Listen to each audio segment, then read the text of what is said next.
All right, welcome back. Yes, as you can hear, I have a guest here with me. We're going to be talking investment, and for a lot of young people, or Nigerians as a whole, investment is very big now because the economy across the world is going through quite a beating, and everybody's trying to look for ways to make that extra buck. I have here with me Adebayo Amzat, who's the GMD of Zcrest. Thanks for being here today. Thank you, brother. So tech is big now. Everybody's talking tech. There's so many acronyms, NFT, this, that, some people are even confused as to what all these things are. But looking at the future of the continent, or Nigeria in particular, let's talk Zcrest now. What are you doing at Zcrest, to sort of power investments for the average Nigerian? And what should Nigerians be looking at when you're talking investments at a time like this, where people cannot even seem to be able to save properly anymore? Yeah. Okay, thanks for having me again on the show. So I think I would like to even pick from how we started Zcrest. Yes. All right. So I used to work in a bank more than a decade ago. And then we saw that for us to deepen these markets, we need to improve the presence of non-bank players in this space. And that's how we started. So what we call normal investments, traditional investments, stocks, fixed income, fixed deposits were the things that were going on then. And that's how we started. And as we developed as a business and we built more stuff, now we realize that we need to also provide avenues for other people to play in the same space. So now we have an asset management business, all right? But all of this is still part of traditional investing. What is really investment, if you think about it? It's something you add value to, and then it gives you a stream of income over the years, right? And you have to look around you to see where you can solve problems. So in here, most of this tech investing is really about reorganizing what we already know as how we come together as a group of people to create value in the ecosystem, in our society. Our fathers used to go to the farm, they used to sell these products, they used to make money, they used to do all of this work. And now we're seeing that Africa as a continent is one that is driven largely by the informal sector. As much as 80% of the economic activity on the continent is informal. About $1 trillion in sales every year coming from the informal sector. And that figure is funny because if it is informal, then who is measuring? But around you, you see the signs of it. Despite all the innovations in technology, it is still a cash economy. In Lagos, you can see some improvement, but go down to all the nooks and crannies of the country, and then on the continent, you see that most of these things are still in cash and it's still informal sector. But even though this is how we run our continent, we can look to the West and see how much more efficiency we can gain. If we reorganize how we do our stuff, power it with more technology, more data-driven decisions, and a better way of doing things, and you can even unveil more value. I'll give you an example. One of the oldest industries in Nigeria is that of the middleman. Call them the distributors or the resellers. In the olden days, you used to see people who work as gathers for the big commodity companies, and they make so much money. So all of our big forefathers, that's what they were doing. And now we see it in today's world. You have people you call distributors in the market, people who buy from the manufacturers, and then they have these big shops at Okearin market, and then they're selling to other retailers who would now sell to you and I. So that value chain is like 5 different players. So a lot of value is going on there, but the value it's almost like when you are boiling something and using a very bad pot. You are losing a lot of the heat rather than using it to cook. And then despite all of this value chain, the value is not being captured well because you see a retailer who's done so much transaction, he can't borrow from the bank because his transactions have not been well recorded. All right, so you see some startups come together to say, why don't we digitize the entire experience so that every part of the value chain is being captured, and then we can now present this data to lenders who can say, okay, now Mr. Kamaru does 1 billion of transactions every month. Now we see it. Now we can lend him more money. That will now increase his average order value. Yeah. You think of the average guy, cleaners, artisans, they do real work.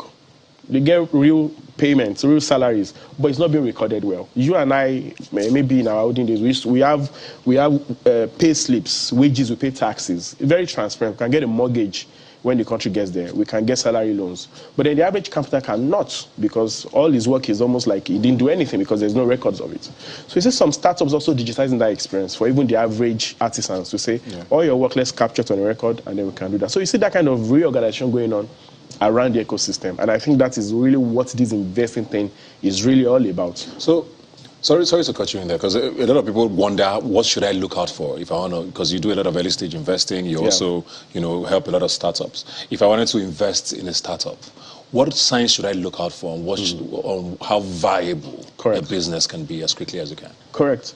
So the first things you must not do is what they call FOMO, fear of missing out. It's almost like when they come up with anything, there's a curve that happens. The price of a new asset goes far beyond the real value at that point in time, and you sit in everything, and that's what they call a bubble.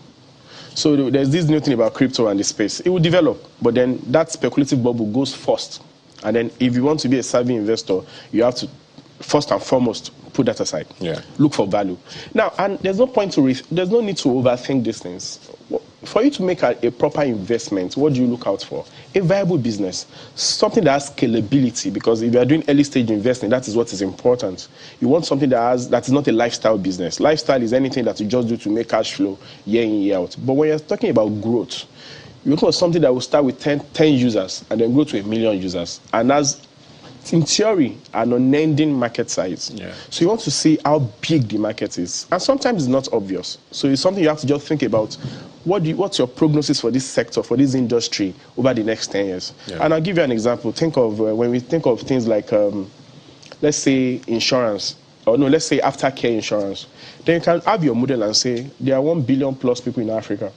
Over the next 20 years, 20% of them would have grown old. So there's still a lot more to capture. So there's a lot more to capture. So that's like the sense. I like that you mentioned that, because I was going to ask you, what sectors are you most excited about with regards to investments and growth on the continent now? Yes.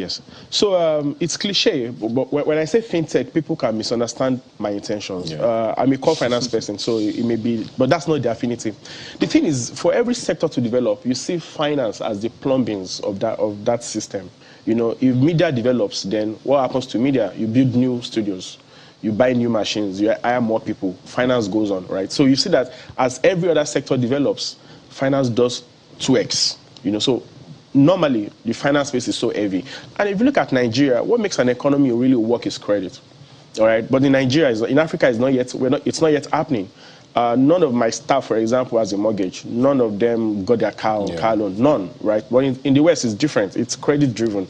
So there's still so many opportunities, so many unsolved problems. And to your first question about what do you look out for, in a sense, it is actually Africa is the easiest market to make money from when you invest, because literally we're just starting again. We're just building the blocks now. And I used to say this, that we're exactly where China was about 35 years ago. When the government of Deng left government, and then the entire renaissance started to happen, and that's exactly where we are. So you literally can just throw a dart, right, and you score well in Africa, because we're just essentially starting. And if you look at it, we're a very young population. 6% of our people are below 20. Over the same mathematics we talked about now, over the next 30 years, we are the ones that will now grow. So anything you do today now, you're almost guaranteed of a big market over the next 10 years. Where can we find Zcrest? Where can you find Zcrest? Online? Oh, we're everywhere. We're popular in the space. Social media? Everywhere. We're everywhere. So just look out for them if you need any advice. No, we're everywhere. On where to invest and make money. Everywhere. Thank you very much for being here today. Thank you, Ibuka. And all the best with everything. But like I always say, you can follow the conversation on Twitter. @RobinMinds now is the handle. Please use the hashtag RobinMinds when you send us a message. I'll see you next Sunday.